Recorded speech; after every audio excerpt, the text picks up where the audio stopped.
Shalom saudara-saudara yang terkasih di dalam Tuhan, selamat bertemu kembali. Harapan dan doa saya Bapak Ibu hari ini semua dalam keadaan yang sehat.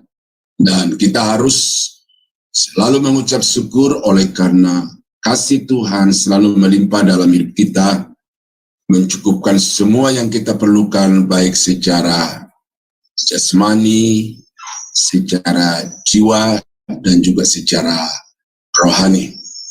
Nah, pada hari ini kita akan melanjutkan renungan firman Tuhan yang terambil dari Kolose pasal 1 ayat 24 sampai pasal 2 ayat 5 yang saya beri tema besarnya adalah Jemaat Idaman Tuhan.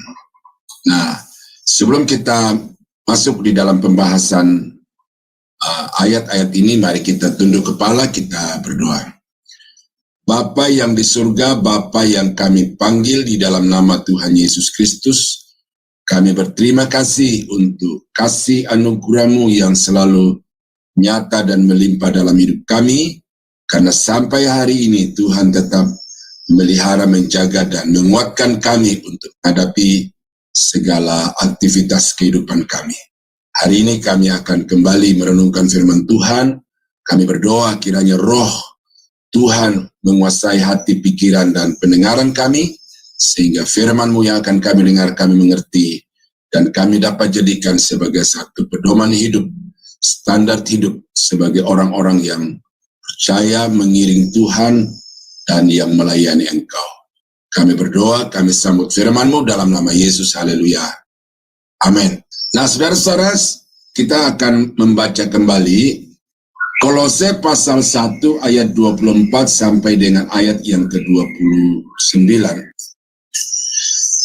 Dan pasal 2 ayat 1 sampai 5. Sekarang aku bersukacita bahwa aku boleh menderita karena kamu dan menggenapkan dalam dagingku apa yang kurang pada penderitaan Kristus untuk tubuhnya, yaitu jemaat.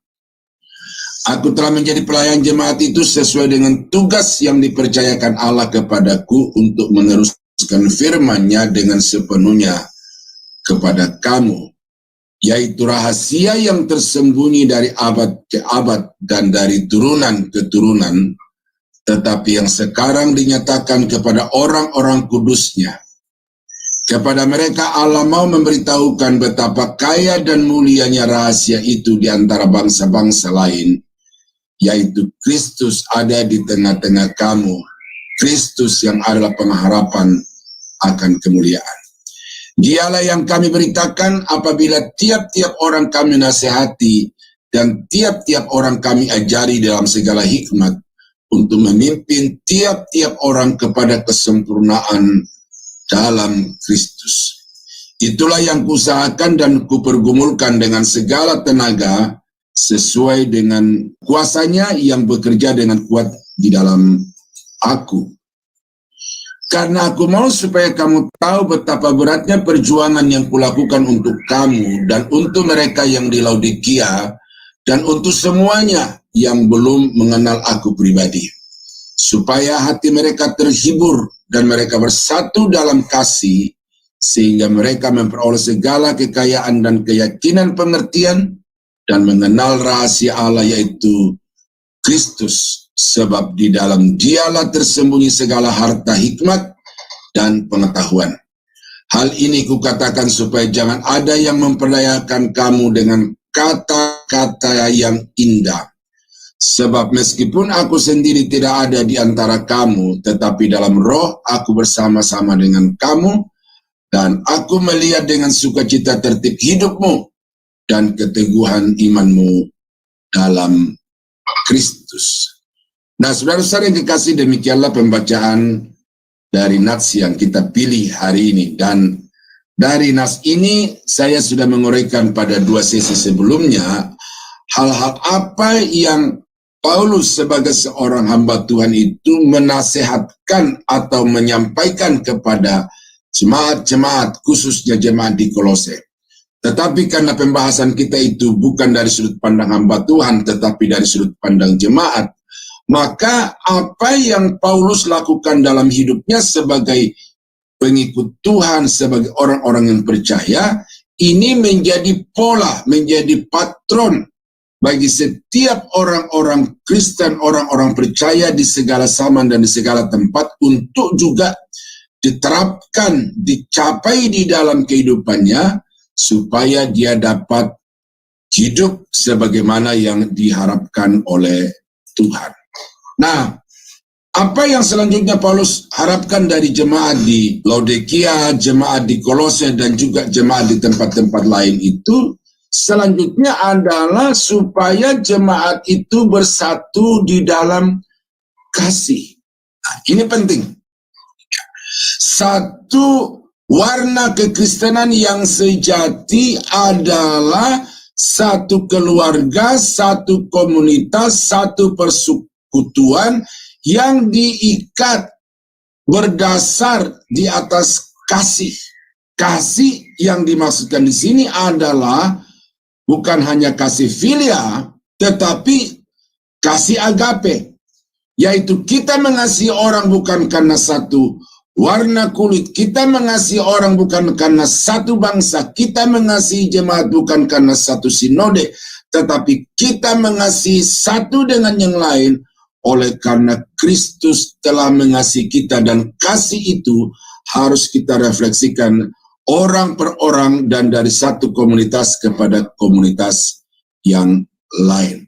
Nah, saudara-saudara, ini penting oleh karena di dalam pengalaman pelayanan Paulus, dia menemukan, ya terutama di dalam kehidupannya sebagai bangsa Yahudi itu, ternyata di dalamnya juga masih ada kelompok-kelompok yang saling bukan bertentangan, tetapi ada hal-hal yang membedakan satu dengan yang lain. Seperti ada yang sudah percaya kepada Yesus tetapi masih terikat sepenuhnya dengan hukum Musa. Nah, ini akibatnya menjadi dua kelompok yang kemudian Paulus sangat mengharapkan supaya dua kelompok ini menjadi satu. Ya, dalam pelayanannya kepada jemaat di Korintus, Paulus sangat bersedih oleh karena jemaat di Korintus ini itu di dalamnya ada faksi-faksi. Ada yang mengatakan kami dari kelompok Paulus, ada yang berkata kami adalah kelompok Apolos, ada yang mengatakan bahwa kami adalah kelompok Kefas atau Petrus. Nah, jadi pengalaman-pengalaman itu membuat Paulus berdoa dan mengajarkan secara khusus kepada jemaat. Kemudian dia sendiri di dalam kehidupannya menerapkan bahwa walaupun dia orang Yahudi, tetapi dia sama sekali tidak mau mengasingkan diri atau memisahkan diri dari kelompok orang-orang percaya dari latar belakang Yunani.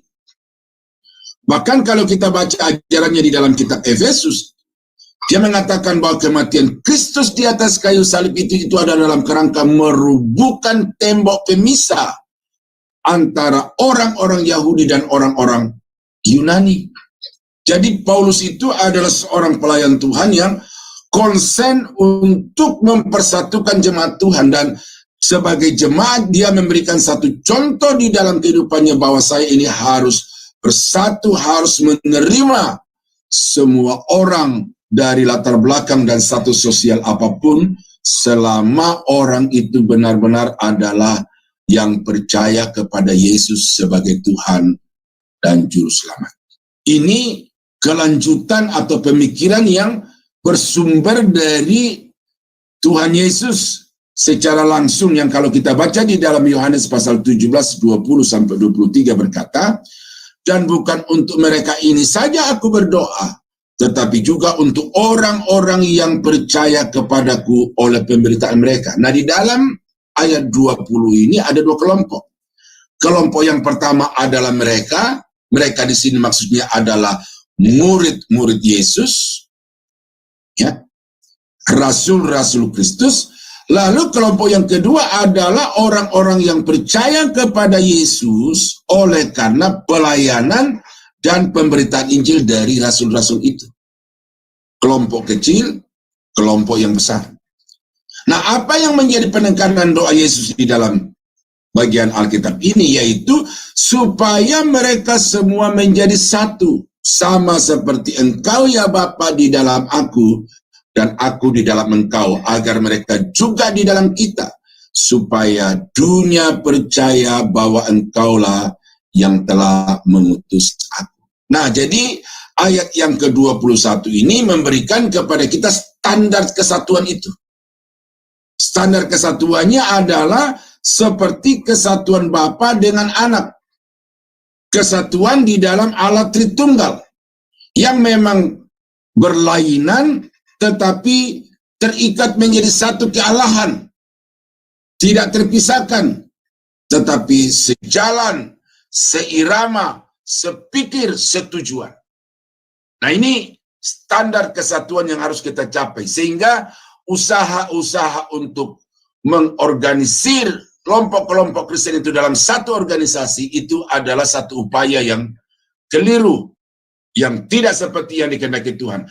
Tetap bisa mempertahankan warna-warna yang bisa saja berbeda dengan warna lain, tetapi dengan warna-warna itu akhirnya menghasilkan satu komunitas dengan warna-warni yang indah, yang diikat dengan kasih Kristus dan berdasar kepada kasih Kristus. Dan aku telah memberikan kepada mereka kemuliaan yang Engkau berikan kepadaku, supaya mereka menjadi satu, sama seperti kita adalah satu. Aku di dalam mereka dan Engkau di dalam aku, supaya mereka sempurna menjadi satu, agar dunia tahu bahwa Engkaulah yang telah mengutus aku, mengasihi mereka sama seperti Engkau mengasihi aku. Nah, jadi saudara-saudara, kita melihat di sini bahwa memang menjadi harapan Yesus, menjadi harapan rasul-rasul, supaya semua orang percaya itu menjadi satu, memiliki hubungan yang harmonis di antara satu dengan yang lain, tanpa menghilangkan identitas kebangsaan, identitas budaya, bahkan juga liturgi-liturgi ibadah di dalam gereja masing-masing. Nah, ini kesatuan yang diharapkan oleh Tuhan dari jemaat. Nah, oleh karena itu, maka saudara-saudara, saya berharap saudara tergabung dalam satu komunitas gereja tertentu, baik secara gereja lokal maupun juga secara sinodal. Tetapi tergabungnya saudara atau keberadaan saudara di dalam satu gereja merek organisasi tertentu itu tidak boleh membatasi saudara untuk membangun relasi dengan sesama orang-orang Kristen dari gereja yang lain, dari budaya yang lain, dari wilayah yang lain, dan dengan warna kulit yang lain. Karena kita ini satu tubuh yang terikat kepada satu kepala, yaitu Yesus Kristus. Dan masing-masing tubuh memiliki bentuk yang berbeda-beda dan memiliki fungsi yang berbeda-beda, tetapi tujuannya satu, adalah melaksanakan perintah dari sang kepala, yaitu Yesus, untuk hormat dan kemuliaan namanya. Nah, jadi ini satu kerinduan saya, pokok doa saya, dan tujuan pengajaran saya adalah supaya masing-masing jemaat, masing-masing orang Kristen, dan terutama para pendeta-pendeta itu membangun kesatuan itu sesuai dengan yang diharapkan Tuhan, karena memang itulah yang diharapkan Tuhan. Nah, yang berikut yang Paulus harapkan dari jemaat, dan yang juga Paulus telah terapkan di dalam kehidupannya sebagai jemaat, adalah bertumbuh dalam pengertian firman Allah. Ya. Ayat yang kedua masih berkata, supaya hati mereka terhibur dan mereka bersatu dalam kasih, sehingga mereka memperoleh segala kekayaan dan keyakinan pengertian. Ini. Jadi pelayanan Paulus adalah pelayanan penginjilan pada satu sisi. Pelayanan Paulus adalah pelayanan pemuritan pada sisi yang lain. Nah, di dalam pemuritan ini dia mengajarkan kepada jemaat kebenaran firman Tuhan, prinsip-prinsip kebenaran Alkitab itu untuk dipahami, kemudian dilakukan oleh seluruh jemaat yang dia kunjungi dan juga yang membaca surat-suratnya ini. Ini penting, saudara. Sebagai jemaat Tuhan itu, kita tidak cukup percaya. Ya, ini saya bicara ini sebagai seorang gembala dan juga sebagai seorang guru sekolah teologi. Percaya itu adalah dasar. Tidak bisa kita rombak dasar ini, bahwa Yesus telah meletakkan satu landasan iman, yaitu kebenaran Alkitab, percaya kepada Yesus sebagai Tuhan dan Juru Selamat. Itu adalah fondasi yang mutlak, tidak boleh kita roba-roba lagi. Tetapi di atas fondasi itu kita harus membangun. Dan apa yang harus kita bangun di atasnya? Salah satunya adalah membangun pemahaman yang benar tentang firman Tuhan. Semboyan dari Sola Scriptura Ministry adalah membangun jemaat yang bertumbuh dewasa dalam pengenalan akan Allah berdasarkan Alkitab. Pikiran ini atau konsep ini tidak didapat melalui mimpi atau melalui merenung atau mencari ilham di bawah pohon di pinggir pantai umpamanya. Tetapi pikiran yang saya tuangkan di dalam Sola Scriptura Ministry ini saya dapatkan dari mempelajari pelayanan Yesus, mempelajari pelayanan para rasul-rasul, mempelajari sejarah gereja, pelayanan-pelayanan dari hamba-hamba Tuhan yang dipakai luar biasa. Dan faktor yang membuat pelayanan itu efektif luar biasa adalah karena jemaat dibangun di dalam pertumbuhan pemahaman firman Tuhan secara utuh, secara komprehensif, secara benar. Nah, saudara-saudara, ini penting ya, karena banyak orang Kristen cukup percaya, lalu dengan dasar percaya datang di gereja, aktif ibadah, memberi perpuluhan royal ke gereja. Tetapi Paulus di dalam suratnya yang lain, itu dia berkata bahwa aku mau supaya kasihmu itu diaplikasikan di dalam segala pengetahuan dan segala macam pengertian yang benar. Filipi 1 ayat yang ke-9 sampai dengan ayat yang ke-11. Dan di dalam Efesus pasal 5 ayat 17, Paulus berkata, sebab itu janganlah kamu bodoh. Ya, janganlah kamu bodoh. Ini sesuatu pernyataan yang keras, tegas. Ya. Tetapi usahakanlah supaya kamu mengerti kehendak Allah. Mengerti kehendak Allah. Paham, tahu kehendak Allah. Nah, dari mana kita mengerti dan tahu kehendak Allah itu? Ya, tidak bisa tidak ada sumber yang lain selain Alkitab, selain firman Tuhan. Karena itu maka jadikanlah Alkitab itu sebagai bahan bacaan favorit di dalam hidup saudara. Ya, kita sudah dimudahkan dengan teknologi. Kalau dulu kita harus bawa Alkitab yang besar-besar itu kemana-mana, ya, tetapi sekarang dengan HP yang kita punya itu, maka di dalamnya ada Alkitab, bukan hanya satu versi bahasa, tetapi berbagai-bagai versi dan juga di dalam berbagai bahasa, bahkan dari bahasa aslinya. Nah, oleh karena itu, saudara, maka jangan sia-siakan kesempatan dan jangan salah gunakan teknologi itu, tetapi pakai teknologi itu untuk membangun iman saudara, mendewasakan iman saudara dengan membaca Alkitab itu secara benar dan memahaminya secara benar untuk kemuliaan nama Tuhan. Apa yang membuat gonjang-ganjing pemikiran teologi sekarang ini di Indonesia dan di dunia? Saya sempat mengikuti tadi di main room itu, ada doa syafaat mendoakan khusus tentang hal itu dan disebutkan siapa nama di dalam doa itu. Karena memang banyak pendeta-pendeta yang mengajarkan sesuatu kepada jemaat itu, memang ada ayat-ayat Alkitab yang dikutip, tetapi memahami ayat-ayat Alkitab itu secara subjektif berdasarkan asumsi, lalu dibantu dengan buku-buku dari orang-orang yang dia sukai.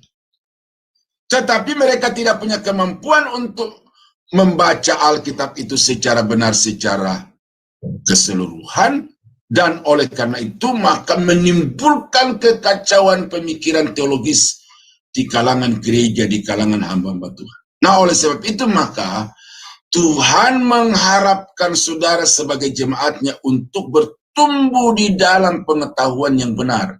Dan sebagai output daripada itu adalah saudara dapat menyenangkan Tuhan secara objektif, bukan secara subjektif. Saya mau memberikan satu kisah, ini pengalaman yang tidak akan hilang dari pikiran saya karena kebodohan saya. Satu ketika saya ditelepon oleh adik saya, anak dari adiknya mama saya. Ini saya pergi dari kampung, dia belum lahir. Tetapi begitu dia sudah dewasa, dia ikuti kuliah di universitas terbuka, lalu ketika selesai dia mau datang ke Jakarta untuk diwisuda. Dia telepon saya, "Kak, saya mau datang dengan ibu dari kepala sekolah saya untuk mengikuti wisuda di universitas terbuka di Jakarta." Oke, nah karena ini adik, ya, lalu belum pernah ketemu, ini baru mau ketemu, maka saya berpikir apa yang saya harus lakukan untuk adik saya ini. Maka di rumah itu ada seekor anjing piaraan. Kami orang Toraja itu ya umumnya itu makanan kesukaan seperti orang Batak, orang Manado, ya, ada suku-suku lain itu juga begitu suka. Lalu ya, walaupun anjing itu saya sangat sayang, tetapi karena lebih sayang kepada adik, saya potong itu. Malam besok mereka mendatang, malam ini sudah siap. Nah, besok pagi-pagi saya ke bandara untuk jemput. Sampai di rumah, saya suruh mereka mandi, lalu sesudah mandi saya ajak ke meja makan. Ayo mari kita makan. Tetapi begitu sampai di meja makan, sudah tersaji semuanya, saya melihat raut wajah mereka itu kok wajah-wajah bingung gitu. Ya, karena tidak ada lauk yang lain selain itu dan sayur, sambal, gitu ya kan. Lalu mereka hanya mengambil sayur itu sama sambal-sambal itu. Lalu saya tanya, "Kenapa kalian tidak makan ini?" Nah, baru saya dapat jawaban. Adik saya bilang begini, "Kak, ini waktu kecil dulu, bapak, mama sudah suruh makan. Tetapi begitu saya makan, korengan. Ternyata nggak cocok. Lalu dari kecil saya tidak makan." Saya tanya kepada ibu dari kepala sekolahnya, "Kenapa ibu nggak makan?" Lalu dia bilang, "Pak, ini dari kecil kami tidak biasa makan ini makanan." Jadi akhirnya saya mengelus dada di dalam perasaan saya sendiri. Kenapa saya begitu bodoh? Hanya berpikir bahwa orang Toraja itu suka makan daging anjing, tetapi tidak mengenali satu demi satu bahkan di dalam keluarga saya sendiri. Nah ini saudara. Saudara tidak akan bisa menyenangkan Tuhan itu secara objektif menurut sifat-sifat dan kesukaan Allah itu kalau saudara tidak bertumbuh di dalam pemahaman firman yang benar. Nah, karena itu maka jemaat idaman, jemaat impian Tuhan adalah jemaat yang mengerti tentang kebenaran Alkitab. Memahami Alkitab itu bukan hanya tanggung jawab pendeta-pendeta hamba-hamba Tuhan. Berteologia itu bukan hanya kewajiban bagi pendeta hamba-hamba Tuhan. Tetapi berteologia adalah hak dan tanggung jawab setiap orang-orang percaya supaya dengan itu dia bisa memperlakukan diri sebagaimana yang diharapkan oleh Tuhan. Itu yang kedua pada hari ini. Saudara harus bertumbuh di dalam pengetahuan yang benar tentang Alkitab. Nah, yang ketiga pada hari ini adalah jemaat yang bertumbuh di dalam pengenalan akan Kristus. Kenapa di dalam ayat 2D dan 3? Ya. Dan mengenal rahasia Allah yaitu Kristus. Yang dikatakan di dalam pasal 1 ayat 24-27. Rahasia yang tersembunyi dari abad ke abad, dari turunan ke turunan. Tetapi kemudian dinyatakan di dalam Yesus Kristus. Dan siapakah pribadi ini? Dikatakan bahwa di dalam dialah tersembunyi segala harta hikmat dan pengetahuan. Dia adalah gambar wujud Allah. Dia adalah pribadi yang sehakikat dengan Allah. Dia datang ke dalam dunia ini untuk menyatakan Allah kepada umat manusia, supaya melalui dia, manusia dapat melihat Allah itu. Dialah juru selamat. Dialah Tuhan yang menciptakan langit bumi dan segala isinya. Nah, tetapi pribadi ini tidak cukup dipercaya. Saya sudah singgung sedikit di poin sebelumnya itu. Pribadi ini harus dikenal. Kita orang Indonesia, saudara. Saya yakin kita percaya dan tidak bisa memungkiri bahwa Joko Widodo adalah Presiden Republik Indonesia. Tetapi seberapa dari kita yang mengenal siapa Joko Widodo itu, pribadinya? Sangat sedikit. Bahkan kalau dari percakapan menteri-menteri, saya bisa menyimpulkan bahwa di antara menteri-menteri yang pembantu-pembantu utamanya itu saja belum sepenuhnya memahami pikiran, visi, dan orientasi pembangunan Joko Widodo itu. Nah, itu sebabnya di dalam kita beriman kepada Yesus, tidak cukup percaya bahwa Yesus itu Tuhan. Tetapi kita harus bertumbuh di dalam pengenalan akan pribadinya. Disinilah letak atau salah satu faktor yang membuat gonjang-ganjingnya pemikiran teologis di antara hamba Tuhan di seluruh Indonesia dan seluruh dunia adalah karena pengenalan yang berbeda-beda tentang pribadi Yesus Kristus. Dalam Matius pasal 16, 13-16, dikisahkan suatu ketika setelah Yesus tiba di daerah Kaisarea Filipi, ia bertanya kepada murid-muridnya. Ya, ini pertanyaan Yesus. Kata orang, siapakah anak manusia itu? Jawab mereka, ya ini bervariasi ya.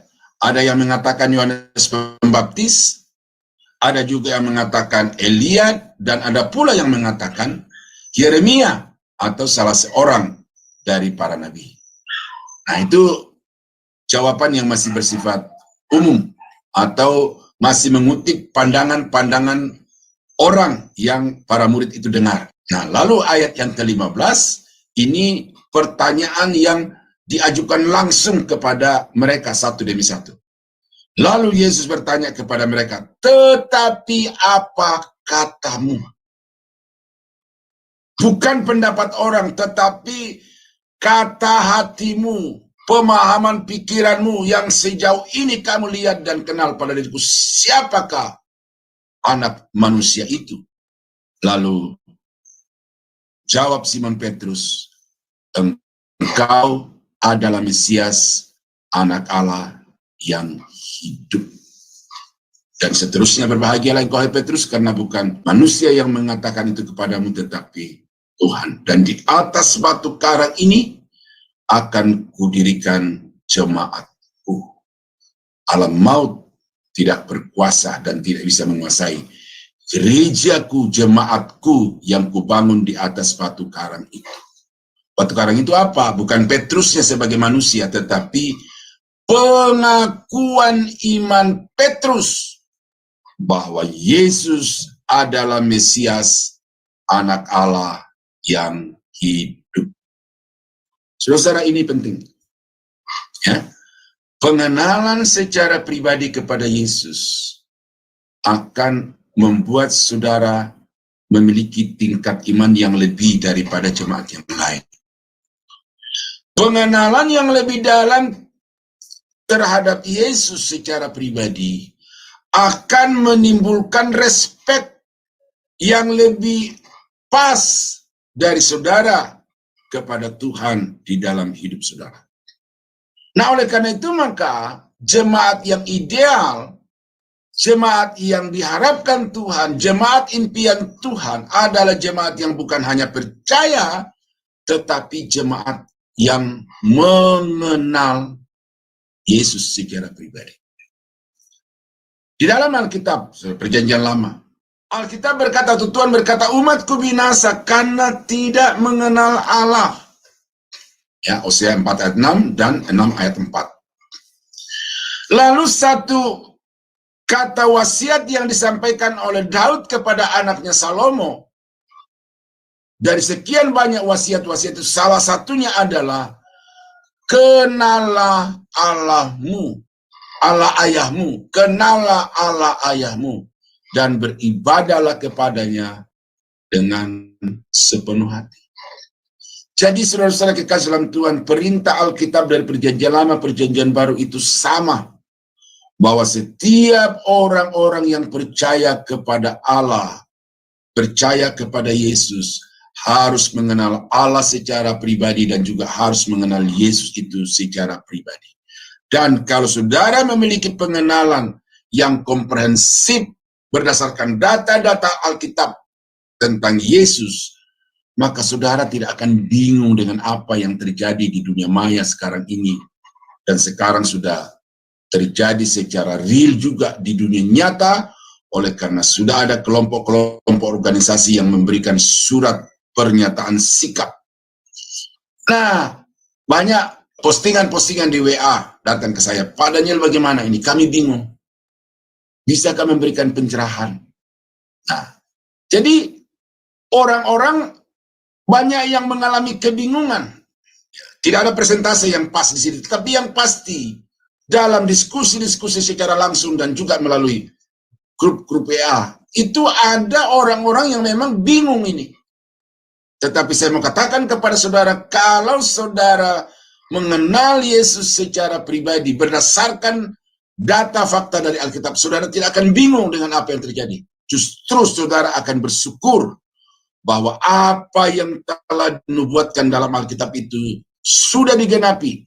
Karena penentang-penentang Yesus itu akan bermunculan, dan dari dalam gereja itu sendiri akan muncul orang-orang yang menentang kepada Yesus sebagai Tuhan dan Juru Selamat. Nah, karena itulah saudara, supaya jangan mudah disesatkan pada implikasi yang lain dari poin ini, maka saudara harus bertumbuh di dalam pengenalan akan Yesus secara pribadi. Nah, itu 3 poin yang saya sampaikan hari ini sebagai bagian dari seri Jemaat Impian Tuhan. Pertama, saudara harus bersatu sesama orang-orang percaya kepada Yesus tanpa memandang latar belakang suku, bahasa, dan juga budaya. Yang kedua, saudara harus bertumbuh di dalam pemahaman kitab suci secara benar, komprehensif.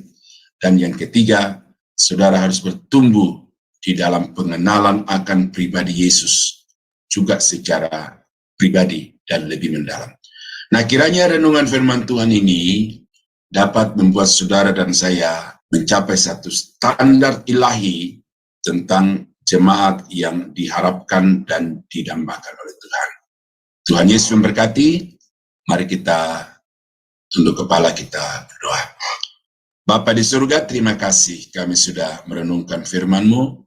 Tolong kami supaya firman ini dapat kami pahami secara benar, lalu kami lakukan dalam kehidupan kami, sehingga harapan-harapan Tuhan bagi kami itu dapat menjadi kenyataan. Terpujilah nama-Mu Bapa di surga, dimanapun pemberitaan firman ini akan didengarkan.